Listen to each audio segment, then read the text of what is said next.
Alright, hello and welcome to another video. In today's video I'll be talking about a 0.20 update, which brings 4 of the Pesthunter wares, chocolate factory additions, and more.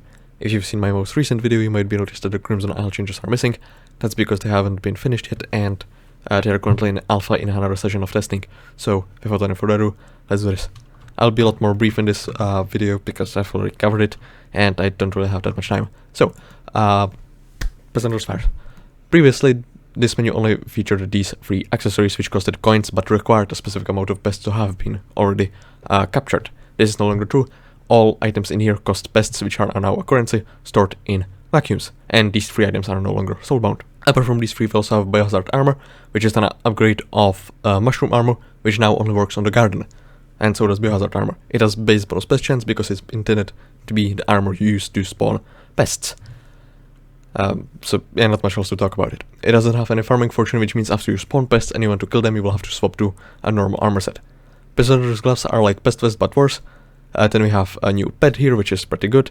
I wrote some information about it as a comparison against Elephant and Mushroom. You can read it, I won't.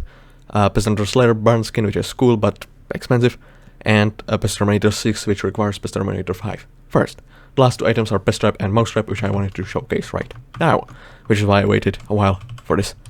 Okay, so every 15 or so minutes, all of the pest or mouse traps will gain 1 pest there. So it takes about 45 minutes for all of them to be filled. While they are insider traps, they do not have a negative effect on your farming fortune. You can release them unless there are already 8, at which ones you can't release them. And I did not mean to kill them because I wanted to demonstrate something. Good that I have enough. So yeah, if I equip Slack Pet, they also made an addition that if you have, for every 100 bonus pest chance you can have 1 more pest on your garden before they have a negative impact. So for example, I have 4 pests right now, but I have over 100 bonus pest chance, which means my farming fortune is unaffected.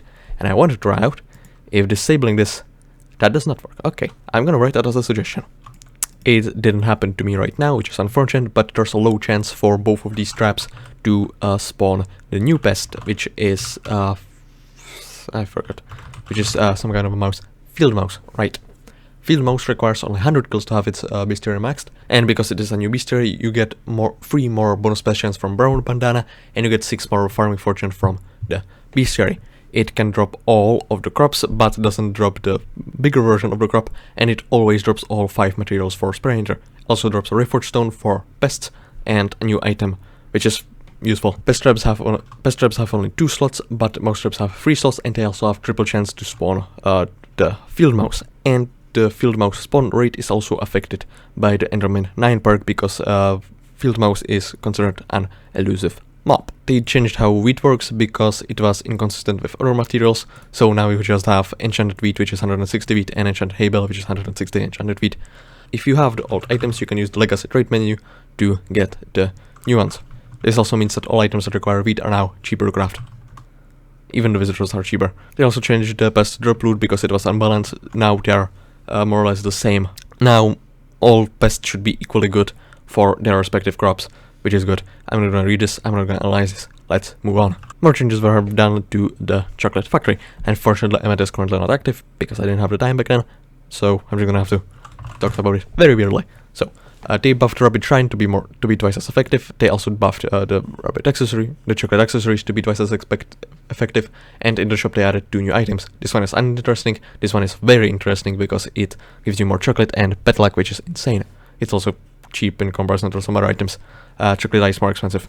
They also added Rabbit Hitman, which is a feature unlocked at an uncertain level, and it has 28 slots, which is enough for 3 hours worth of chocolate rabbits. The slots cost coins, the first few being very cheap, the last few being very expensive, and whenever you miss a chocolate rabbit during the Rabbit's hunt, it will be put in here, ready for you to be collected with this button. You can even collect the rabbits when the event is over, which is a brilliant feature that's incredibly nice. This will however have a cooldown of 20 minutes plus 20 minutes for every egg that is already on cooldown. So this is 20, 40, 60, 80, 100, 120 and so on. They also added a bunch new rabbits, however all of them are epic rarity or lower, and they are all residents, which means they can only be found on a specific island.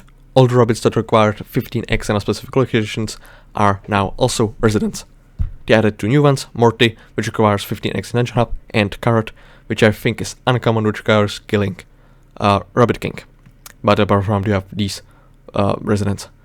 They also added hotspots, which is a feature for divine and mythic rabbits, and maybe legendary, although I'm not sure because I've forgotten. And hotspot rabbits have a specific selected island, which is randomized every hobby descent, and on that island, if you're looking for eggs, then the rabbits that have that as a hotspot will be 50% more likely. This means you can target which rabbits you are missing. For example, last event I believe Aurora was on Dungeon Hub, which means I was on Dungeon Hub because that was one of the rabbits I was missing, and because I also wanted all the ones that are specific to Dungeon Hub. Using this, you can filter for the rabbits that have particular island as a hotspot, and eventually there's a thing that will show you all the residents. This is poorly designed. I made a suggestion for this. So yeah, this will be everything for this video. If you liked it, leave a like and subscribe so you don't miss the next one, because it might come out whenever. And yeah, I'll see you in another video.